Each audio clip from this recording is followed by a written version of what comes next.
What motivates you? What pushes you? What helps you become the best next version of you? You know, a lot of people will say, oh, well, there's good motivation and bad motivation. You should, quote unquote, only be motivated by certain things. And I don't know that that's true. I think that sometimes motivation comes in different forms, right? Sometimes you're more motivated because you're competitive and you want to win. Sometimes you're more motivated because you're angry and frustrated. And sometimes you're more motivated because you need to prove to yourself that you can do it.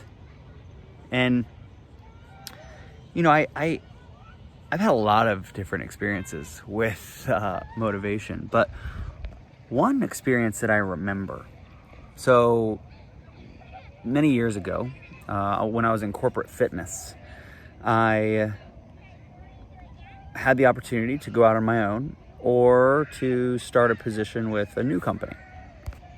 And we were in a meeting with my manager, my regional manager, and then obviously all the trainers that worked underneath me. And he's going around, they kind of done a little pitch for the company that had just bought basically the company I worked for. And they were like, hey, are you guys going to take this opportunity? We think it's a great opportunity for you to come over and you to be, kind of taken under the wing of this bigger company. There's going to be more opportunities. And they get around to me and they're like, Michael, what are you going to do?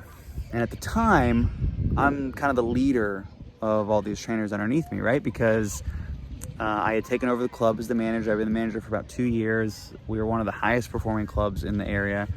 And they said, Michael, what are you going to do? Are you going to take this opportunity with the new company? And I said, and at this point I was just thinking about it, right? So I said, I don't know. I said, I think I might actually try to go out on my own, start my own thing. It's kind of what I've always wanted to do. And I think this may be a good opportunity for me to do that. Now, before I tell you his response, I want to tell you that this was one of the most motivating things that ever happened to me in the beginning of my entrepreneurial journey. So I tell them, I'm not sure, I think I might do my own thing. And in front of everyone, in front of the people that worked with me, underneath me, they kind of looked up to me in some ways. And in front of people from other clubs and other areas, my regional direct manager, who I thought had my back and was really believed in me, he goes, dude, that's a horrible idea. You have no idea what you're doing. You're never going to be able to manage a full club and do all those things. You're never going to be able to figure that out.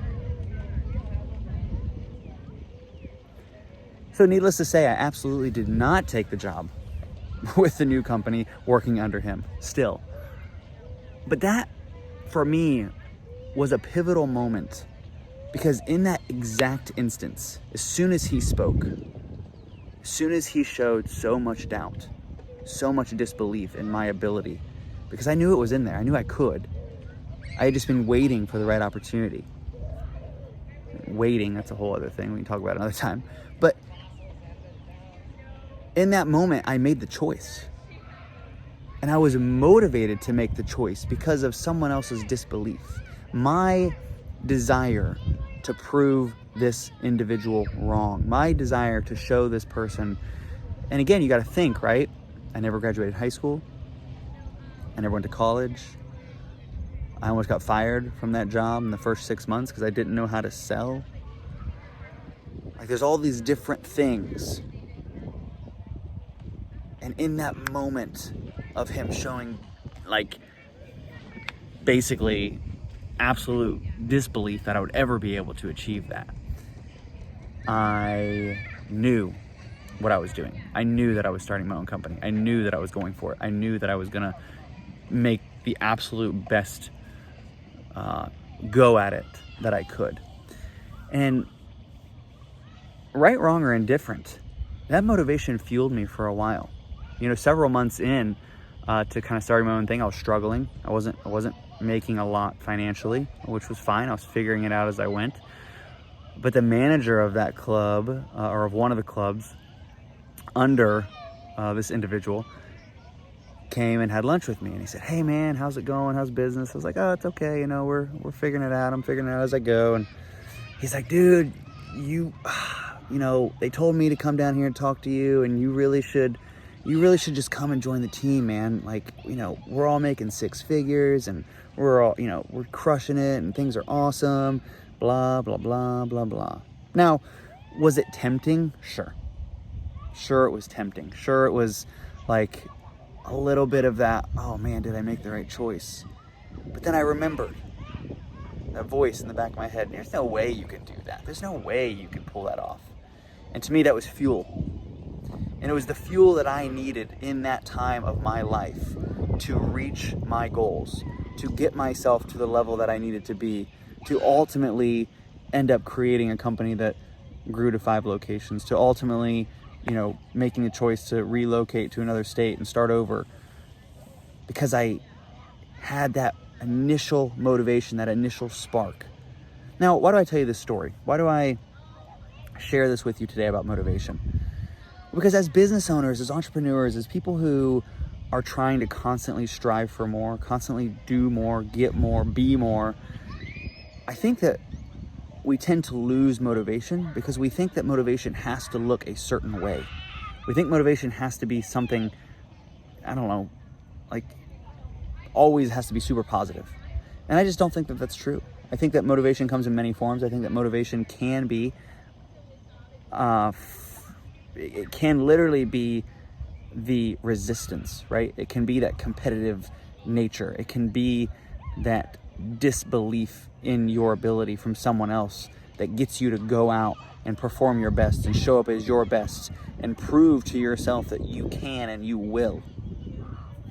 So I would just challenge you today, if you're feeling low, if you're feeling down, if you're not feeling motivated, you're not feeling excited, you're not feeling the energy and the enthusiasm to continue going on in your business or your startup, I would just encourage you right now to find that little spark. That spark is around you somewhere, whether it's someone that doesn't believe in you, whether it's someone that does believe in you a lot, or whether it's simply like shifting this thought process from, is this possible, to, I'm going to make this possible. Because the power is within you, right? And that's a whole other thing that we can talk about later. But, let me know what you think about this idea. I'm really curious. I'm curious to know what you think about motivation. Is motivation always positive for you? Or is sometimes it come from what some people would maybe call a negative place? Because I know for me, it can come from many different areas.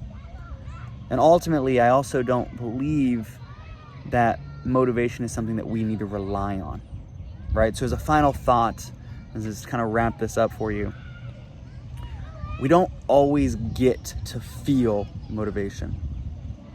But when we continue to take the right steps, when we continue to do the next best thing, we feel, and we do get to feel, a little bit more excited, a little bit more hopeful, a little bit more enthusiastic about tomorrow. And that can lead to motivation. That can lead to that freeing feeling that we get, right? Because that feeling of motivation can be somewhat addictive. So we just have to be careful with that. So hope this was helpful. Hope you're well. If you need something, send me a message.